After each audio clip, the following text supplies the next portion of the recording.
आज बात करते हैं महरूम ड्रामे के बारे में। जी हाँ नाज़रीन व सामीन, उमैर और ज़ारा की तो आपस में हो जाती है मुलाकात और उमैर ने तो ज़ारा से साफ-साफ कह दिया कि मुझे भई सुनने को पता चला है कि तुम माँ बनने वाली हो। मुझे साफ-साफ बताओ ये किसका बच्चा है?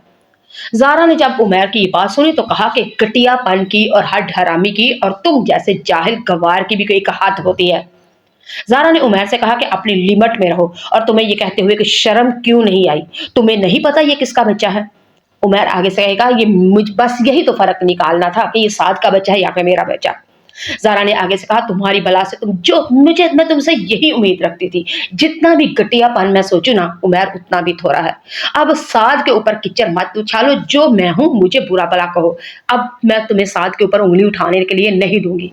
उमैर आगे से कहेगा कि बस यही चीज थी जिसकी वजह से मैंने तुम्हें घर से निकाला। मेरे मीर जाहद बाप ने भी कहा था, मुझे जोया और निगत ने भी कहा था, सबने तुम्हारे बारे में मुझे उकसाया था कि ये लड़की ऐसी है, सबने समझाया था। लेकिन उस वक्त मेरी अकल घास चरने के लिए गई थी, मैं समझ ही नहीं सका किसी को।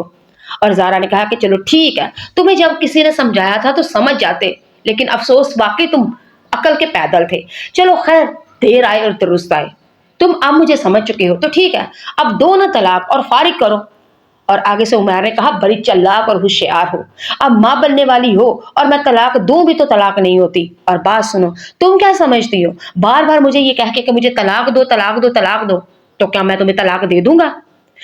उमैर ने ज़ारा से ये बात कहा और कहा कि मैं तुम्हें तलाक नहीं देने वाला, यानी कि ना मैं अपने जोगा रखूंगा और ना ही तुम्हें साथ के लिए रखूंगा। तुम मुझे इसलिए कहती हो कि तलाक दो कि मैं तुम्हें तलाक दूं, और दूसरा तुम साथ के साथ शादी करो और हंस बस के जिंदगी गुजारो। मेरी जिंदगी उजाड़ के तुम खुद अपनी कैसे जिंदगी गुजार सकती हो, ये तो सोचना भी मत। नाज़रीन सामीन, ज़ारा ने आगे से कहा कि ठीक है, तुमसे जितनी भी घटियापन की उम्मीद की जा सकती थी वो उतनी ही थोड़ी, लेकिन बात सुनो, मुझ जैसी ज़ारा जैसी वफादार बीवी तो मुझे लाके और मुझे दिखाना।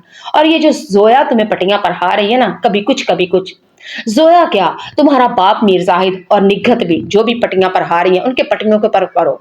अब मैं अकेली नहीं हूं, तुम्हारे घर में थी तो मैं बुजदिल थी, लेकिन मैं बाहर जब तुम्हारे घर से बाहर आई हूं ना तो मैं निडर हो चुकी हूँ, बेबाक हो चुकी हूँ और हिम्मत और जुर्रतमंद हो चुकी हूँ। अब दुश्मन की आंख में आंख मिलाना मुझे आता है। नाज़रीन सामीन, यहाँ तो ये बात है। और उधर जोया जो है वो अपने ससुर के पास जाती है और जाके कहेगी कि मुबारक हो, आप दादा बनने वाले हैं। जब ये बात मीर साहद ने सुनी तो अपने उमैर बेटे की तरफ देखने लगा और बहुत गजबनाक हुआ। यानी कि गजबनाक तो मीर साहद को इसलिए हुआ था कि वफादार और प्यार करने वाली इतनी अच्छी बीवी थी ज़ारा, उसको छोड़ के तुमने इस जैसी लड़की के साथ तुमने वाकई रिलेशनशिप बढ़ा लिया। मीर साहब को तो हकीकत में यही लगता था कि बस कागजी कार्रवाई के साथ इसने बीवी बनाया है, हकीकत में वह आज भी उसको जोया को बीवी तस्लीम नहीं कर रहा उमैर। लेकिन ये क्या, उमैर ने तो वाकई जोया को अपनी बीवी मान लिया है, यही वजह है ना कि वो प्रेग्नेंट यानी कि मां बनने वाली है।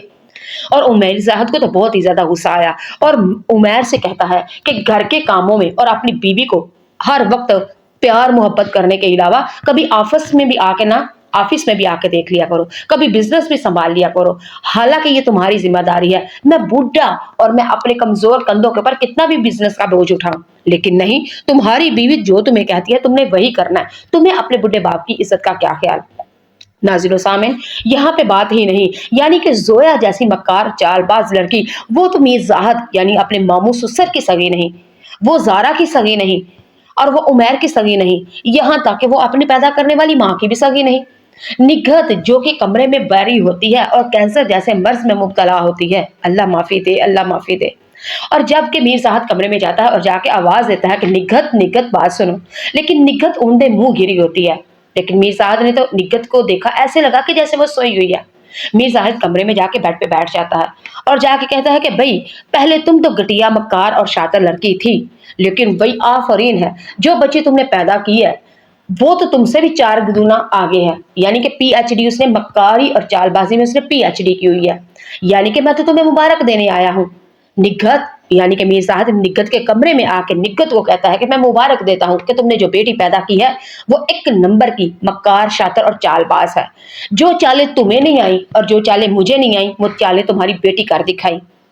नाज़रीन सामीन, महरूम ड्रामा बहुत ही ज्यादा इंटरेस्टिंग होता है। आज बात करते हैं महरूम ड्रामे के बारे में। जी हाँ नाज़रीन सामीन, उमैर और ज़ारा की तो आपस में हो जाती है मुलाकात और उमैर ने तो ज़ारा से साफ साफ कह दिया कि मुझे भाई सुनने को पता चला है कि तुम माँ बनने वाली हो, मुझे साफ साफ बताओ ये किसका बच्चा है? ज़ारा ने जब उमैर की ये बात सुनी तो कहा कि घटियापन की और हड हरामी की और तुम जैसे जाहिल गवार की भी कोई हद होती है। ज़ारा ने उमैर से कहा कि अपनी लिमिट में रहो, और तुम्हें ये कहते हुए कि शर्म क्यों नहीं आई? तुम्हें नहीं पता ये किसका बच्चा है? उमैर आगे से कहेगा, ये मुझ बस यही तो फ़र्क निकालना था कि ये साद का बच्चा है या फिर मेरा बच्चा। ज़ारा ने आगे से कहा, तुम्हारी बला से तुम जो मुझे मैं तुमसे यही उम्मीद रखती थी। जितना भी घटियापन मैं सोचूं ना उमैर, उतना भी थोड़ा है। अब साद के ऊपर कीचड़ मत उछालो, जो मैं हूं मुझे बुरा भला कहो। अब मैं तुम्हें साद के ऊपर उंगली उठाने के लिए नहीं दूंगी। उमैर आगे से कहेगा कि बस यही चीज थी जिसकी वजह से मैंने तुम्हें घर से निकाला। मेरे मीर जाहद बाप ने भी कहा था, मुझे जोया और निगत ने भी कहा था, सबने तुम्हारे बारे में मुझे उकसाया था कि ये लड़की ऐसी है, सबने समझाया था। लेकिन उस वक्त मेरी अकल घास चरने के लिए गई थी, मैं समझ ही नहीं सका किसी को। और ज़ारा ने कहा कि चलो ठीक है, तुम्हें जब किसी ने समझाया था तो समझ जाते, लेकिन अफसोस वाकई तुम अकल के पैदल थे। चलो खैर, देर आए और दुरुस्त आए। तुम अब मुझे समझ चुके हो तो ठीक है, अब दो ना तलाक और फारिग करो। और आगे से उमैर ने कहा, बड़ी चालाक और होशियार हो, अब माँ बनने वाली हो, और मैं तलाक दूं भी तो तलाक नहीं होती। और बात सुनो, तुम क्या समझती हो बार बार मुझे ये कह के कि मुझे तलाक दो तलाक दो तलाक दो, तो क्या मैं तुम्हें तलाक दे दूंगा? उमैर ने ज़ारा से ये बात कहा और कहा कि मैं तुम्हें तलाक नहीं देने वाला, यानी कि ना मैं अपने जोगा रखूंगा और ना ही तुम्हें साथ के लिए रखूंगा। तुम मुझे इसलिए कहती हो कि तलाक दो कि मैं तुम्हें तलाक दूं, और दूसरा तुम साथ के साथ शादी करो और हंस बस के जिंदगी गुजारो। मेरी जिंदगी उजाड़ के तुम खुद अपनी कैसे जिंदगी गुजार सकती हो, ये तो सोचना भी मत। नाज़रीन व सामीन, ज़ारा ने आगे से कहा कि ठीक है, तुमसे जितनी भी घटियापन की उम्मीद की जा सकती थी वो उतनी ही थोड़ी, लेकिन बात सुनो, मुझ जैसी ज़ारा जैसी वफादार बीवी तो मुझे लाके और मुझे दिखाना। और ये जो जोया तुम्हें पटियां पढ़ा रही है ना, कभी कुछ कभी कुछ, जोया क्या, तुम्हारा बाप मीर जाहिद और निगत भी जो भी पटियां पढ़ा रही हैं उनके पटियों के पर पढ़ो। अब मैं अकेली नहीं हूं, तुम्हारे घर में थी तो मैं बुजदिल थी, लेकिन मैं बाहर जब तुम्हारे घर से बाहर आई हूं ना, तो मैं निडर हो चुकी हूँ, बेबाक हो चुकी हूँ और हिम्मत और जुर्रतमंद हो चुकी हूँ। अब दुश्मनों की आंख में आंख मिलाना मुझे आता है। नाज़रीन सामीन, यहाँ तो ये बात है। और उधर जोया जो है वो अपने ससुर के पास जाती है और जाके कहेगी कि मुबारक हो, आप दादा बनने वाले हैं। जब ये बात मीर साहद ने सुनी तो अपने उमैर बेटे की तरफ देखने लगा और बहुत गजबनाक हुआ। यानी कि गजबनाक तो मीर साहद को इसलिए हुआ था कि वफादार और प्यार करने वाली इतनी अच्छी बीवी थी ज़ारा, उसको छोड़ के तुमने इस जैसी लड़की के साथ तुमने वाकई रिलेशनशिप बढ़ा लिया। मीर साहब को तो हकीकत में यही लगता था कि बस कागजी कार्रवाई के साथ इसने बीवी बनाया है, हकीकत में वह आज भी उसको जोया को बीवी तस्लीम नहीं कर रहा उमैर। लेकिन ये क्या, उमैर ने तो वाकई जोया को अपनी बीवी मान लिया है। यही वजह है ना कि वो प्रेग्नेंट यानी कि मां बनने वाली है। और उमैर जाहद को तो बहुत ही ज्यादा गुस्सा आया और उमैर से कहता है कि घर के कामों में और अपनी बीवी को हर वक्त प्यार मोहब्बत करने के अलावा कभी ऑफिस में भी आके देख लिया करो, कभी बिजनेस भी संभाल लिया करो। हालांकि ये तुम्हारी जिम्मेदारी है, मैं बूढ़ा और मैं अपने कमजोर कंधों के ऊपर कितना भी बिजनेस का बोझ उठाऊं, लेकिन नहीं, तुम्हारी बीवी जो तुम्हें कहती है तुमने वही करना है। तुम्हें अपने बुढ़े बाप की इज्जत का क्या ख्याल? नाज़रीन सामीन, यहाँ पे बात ही नहीं, यानी कि जोया जैसी मक्कार चालबाज लड़की, वो तो मीर जाहद यानी अपने मामू ससुर की सगी नहीं, वो ज़ारा की सगी नहीं, और वो उमैर की सगी नहीं, यहाँ तक कि वो अपनी पैदा करने वाली माँ की भी सगी नहीं। निगहत जो कि कमरे में बैरी होती है और कैंसर जैसे मर्ज में मुब्तला होती है, अल्लाह माफी दे, अल्लाह माफी दे।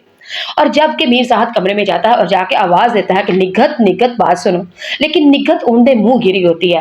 लेकिन मीर साहब ने तो निगहत को देखा, ऐसे लगा कि जैसे वो सोई हुई है। मीर साहब कमरे में जाके बेड पे बैठ जाता है और जाके कहता है कि भाई, पहले तुम तो घटिया मक्कार और शातिर लड़की थी, लेकिन वही आफरीन है, जो बच्ची तुमने पैदा की है वो तो तुमसे भी 4 गुना आगे है। यानी कि पीएचडी उसने मक्कारी और चालबाजी में उसने पीएचडी की हुई है। यानी कि मैं तो तुम्हें मुबारक देने आया हूँ। निगहत यानी कि मीर साहब निगहत के कमरे में आके निगहत को कहता है कि मैं मुबारक देता हूँ कि तुमने जो बेटी पैदा की है वो एक नंबर की मक्कार शातिर और चालबाज है। जो चालें तुम्हें नहीं आई और जो चालें मुझे नहीं आई, वो चालें तुम्हारी बेटी कर दिखाई। नाज़रीन सामीन, महरूम ड्रामा बहुत ही ज्यादा इंटरेस्टिंग होता जा रहा है।